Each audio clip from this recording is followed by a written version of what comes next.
Hello and welcome to physics show. इसका हम लोग फिजिक्स शो के नाम से बात कर रहे हैं। अब क्या है कि इसमें हम आज डिस्कस करना चाह रहे हैं एक टॉपिक का, जिसमें कि कोई बॉडी का जो नेचर ऑफ मोशन होता है। नेचर ऑफ मोशन का मतलब है कि 1 डायमेंशन हुआ कि 2 डायमेंशन हुआ, सर्कुलर हुआ, प्रोजेक्टाइल हुआ, किस तरह का मोशन होगा। अगर इसका डिस्कशन करना चाहें तो हम इसको किस तरह से एनालिसिस करते हैं। किसी से पूछिए ऐसे जनरल वे में कि 1 डायमेंशन क्या है, तो कहेगा कि स्ट्रेट लाइन में जो मूव कर रहा है 1 डायमेंशन हो गया।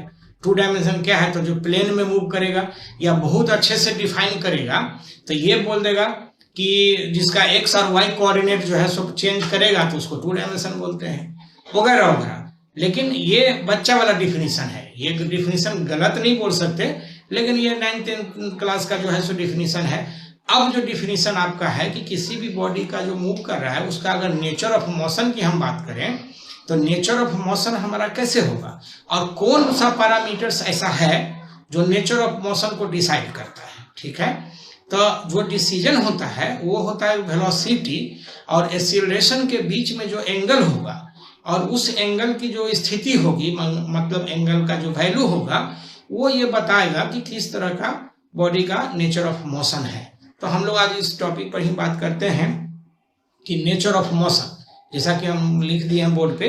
तो इसके लिए अगर हम लोग बात करते हैं तो इसमें हम लोग एक चीज लिख सकते हैं कि the nature of motion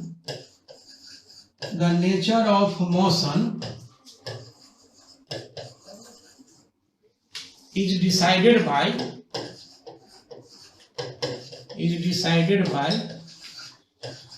the angle between the velocity vector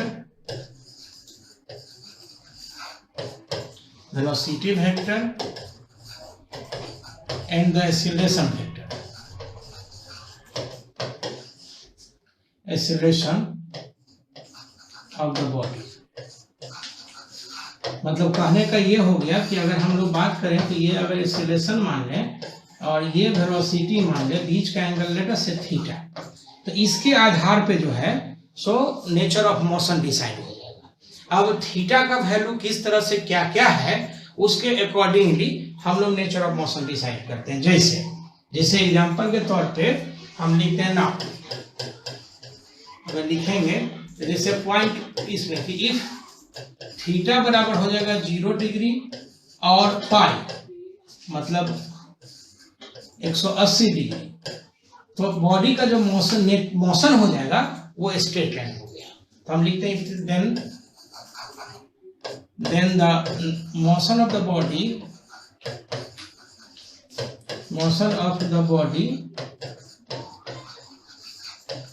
is straight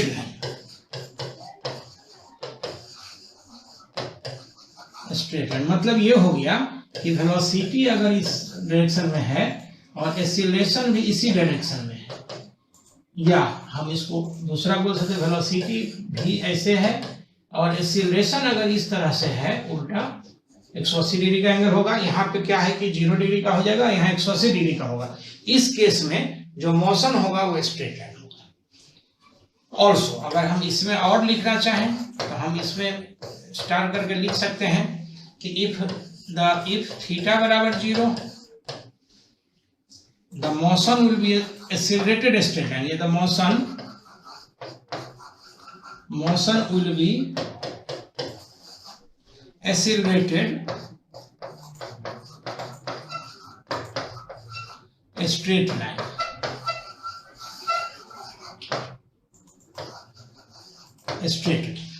इसको हम लोग एक्सीलरेटेड स्ट्रेट लाइन मोशन बोलेंगे। इसी तरह से अगर हम लोग बात कर लें कि दूसरा स्टार करके दें कि इफ थीटा बराबर हो जाएगा पाई या 180 degree, the motion will be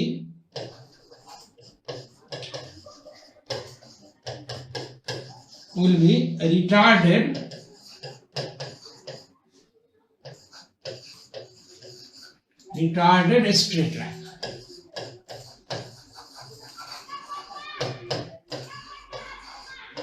और डिसेलरेटेड भी बोल सकते हैं, डिसेलरेटेड स्ट्रेट।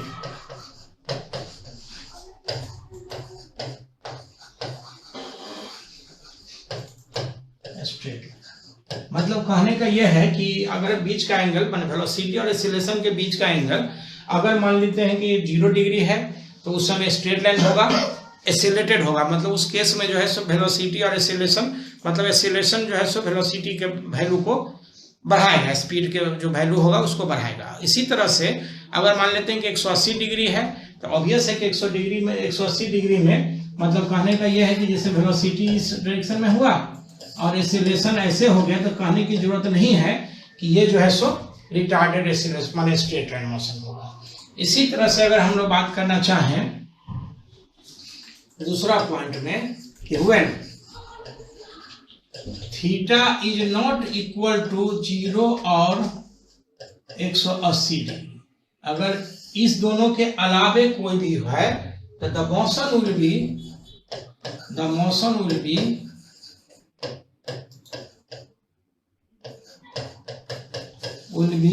टू डायमेंशनल 2D और 2 डायमेंशनल हम इसको लिख सकते हैं 2 डायमेंशनल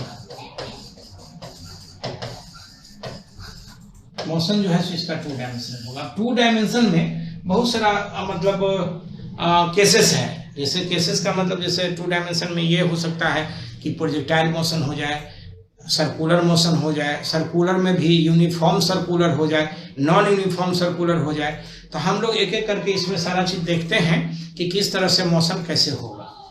अब हम इसमें स्टार्ट लिखते हैं, जैसे सपोज करते हैं, ठीक है, कि व्हेन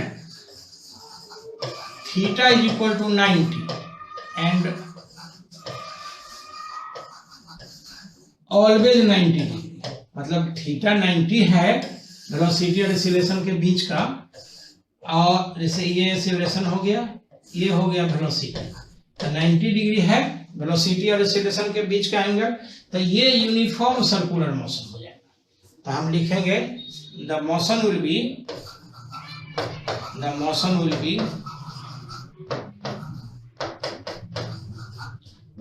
यूनिफॉर्म सर्कुलर।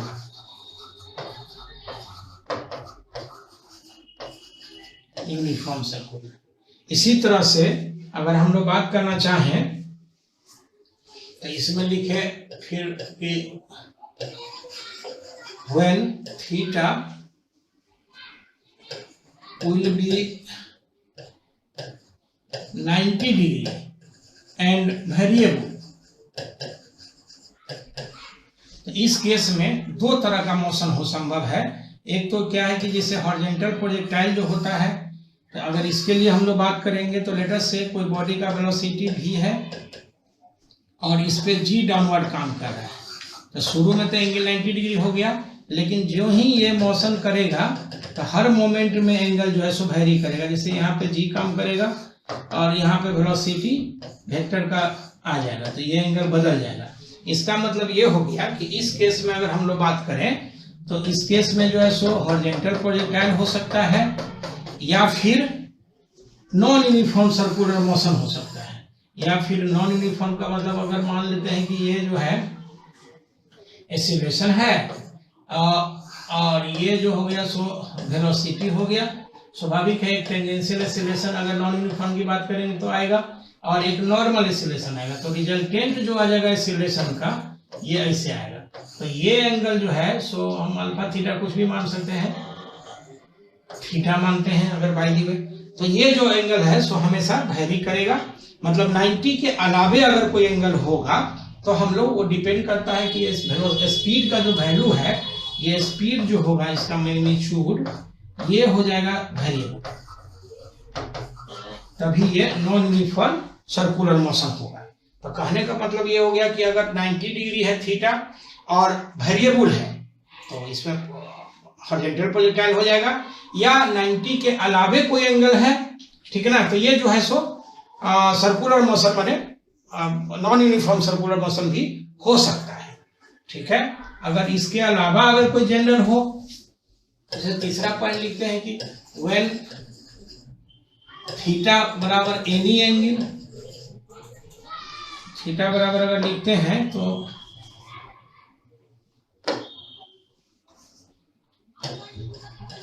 थीटा अगर लिखेंगे दिस इज एनी एंगल, इस केस में जो है सो हमारा the motion will be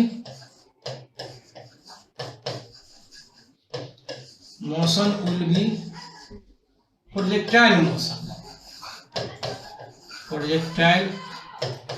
motion, जिसको कि हम लोग ऑब्लिक प्रोजेक्टाइल भी बोलते हैं, या और ऑब्लिक प्रोजेक्टाइल मोशन,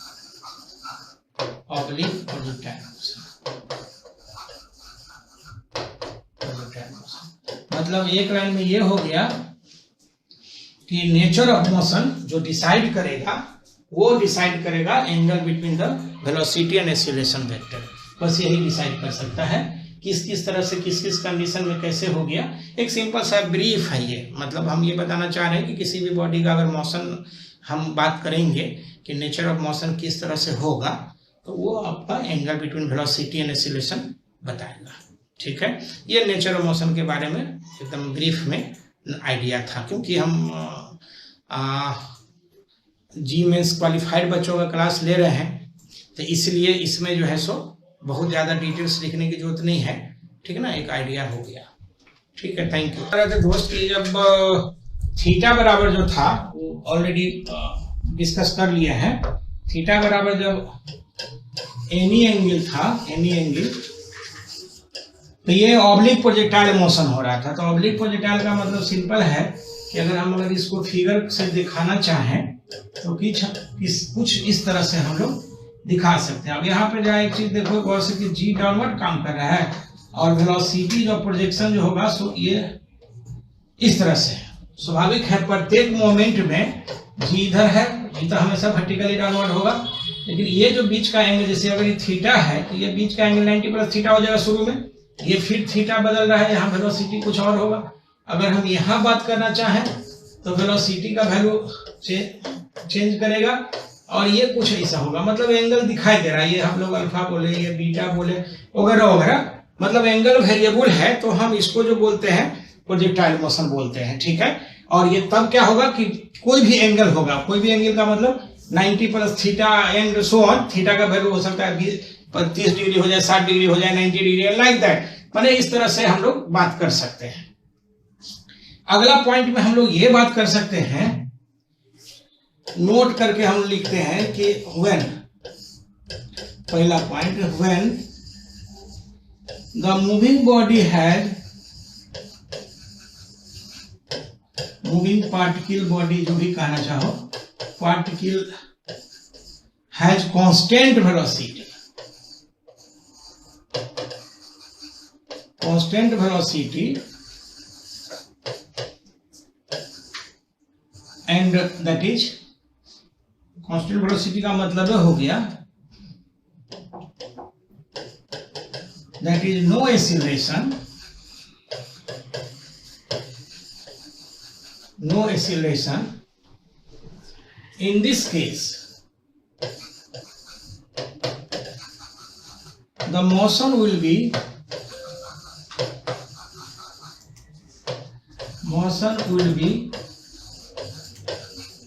only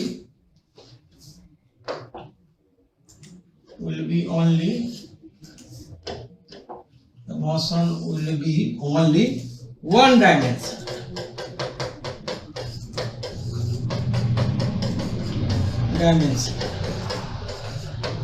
मतलब कहने का यह है कि जब सिर्फ वेलोसिटी होगा किसी बॉडी को, तो वो जिधर भी चाहे चलेगा, चाहे मान लो वेलोसिटी है, मान लो ये वेक्टर फॉर्म में हो, स्पीड हो, जिधर भी जाएगा ये वन डायमेंशनल होगा, मतलब स्ट्रेट लाइन मोशन हो जाएगा, ये स्ट्रेट लाइन मोशन हो जाएगा, स्ट्रेट लाइन मोशन। अगर हम बात करना चाहें इसमें, मान लो दूसरा point, let a particle has velocity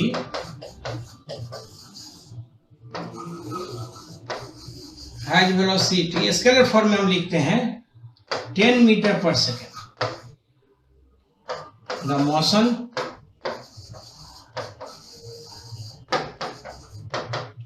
will be a straight line, will be a straight line.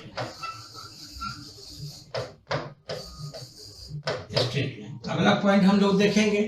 तीसरा मान लो when the particle has velocity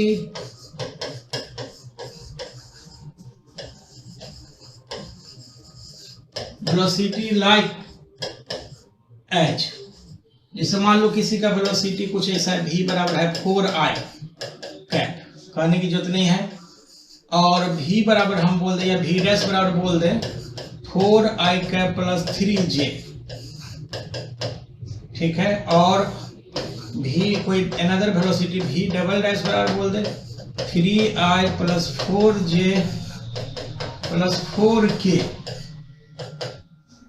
In all these cases,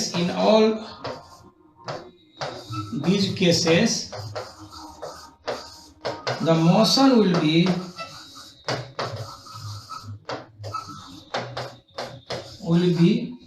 a straight line, a straight line motion, straight line motion। कहने का मतलब ये कि अगर हम इसको फिगर से दिखाना चाहें तो मान लो कि एक के लिए हम लोग अगर बात करते हैं, ये x है, ये y है, कोई बॉडी को x में वेलोसिटी है, and this is 4i, straight line motion है। किसी को मान लो इस तरह से, ये x हो गया, ये y हो गया। अब जरा देखो गौर से कि ये है 4i plus 3j, 4i plus 3j। अगर वेलोसिटी हम v डैश बोल दें 4i cap plus 3j, this is straight line motion, straight line, this is again a straight line,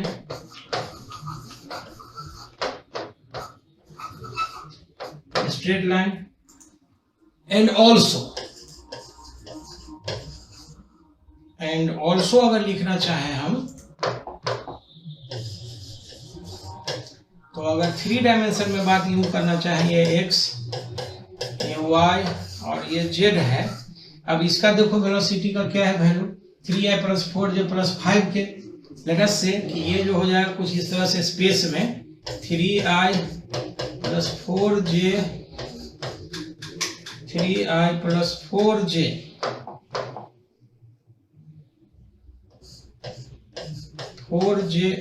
cap plus 5k cap. अगर ये वेलोसिटी हम एक नाम देते v डबल डैश है, स्पेस में होगा, तो this is again a straight line motion.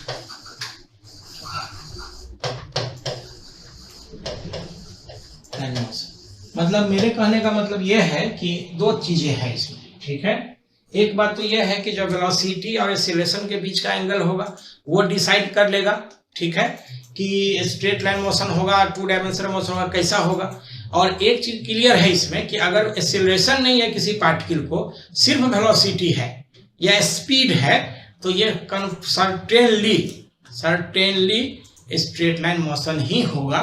Hope कि ये वीडियो आपके लिए आपको जानकारी मतलब दे रहा होगा। ऐसे तो बहुत लोग जानते भी होंगे, नहीं तो आप इससे कुछ नई जानकारी आपको मिली होगी। और इसको अगर आप देखना चाहते हैं, ठीक है, तो थोड़ा अच्छे से इसको कॉपी कलम लेकर के बैठिए, कॉपी कलम पे लिखिए, ठीक है। और अधिक जानकारी के लिए इसी तरह के बहुत सारे वीडियो जो हैं आपके यूट्यूब पे हैं, आप इसको सब्सक्राइब कर लीजिए, या फिर आपकी जैसे इच्छा हो आप देखिए। सब्सक्राइब करने के लिए बोला बहुत अच्छा नहीं लगता। Thank you so much.